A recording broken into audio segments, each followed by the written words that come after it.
If you have sync issues with the Samsung Health app and your Samsung Galaxy Watch 9, then what you can do is, first of all, of course, you want to make sure that your Galaxy Watch 9 is paired properly and connected in the Galaxy Wearable app.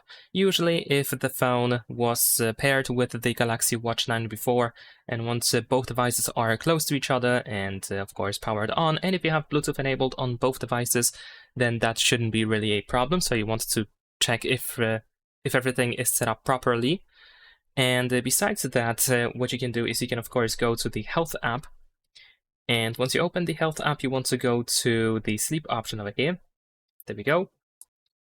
Now we can tap on these three dots in the upper right corner, and you can go to Accessories. And then here in Accessories, you want to check if your Galaxy Watch 9 is registered in this place. If not, you might need to find it here on this list of accessories. And then you're going to try to select the watch, and you want to register it.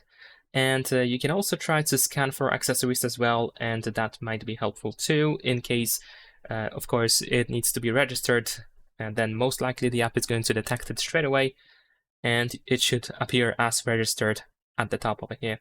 And that's pretty much it. Leave a like and subscribe.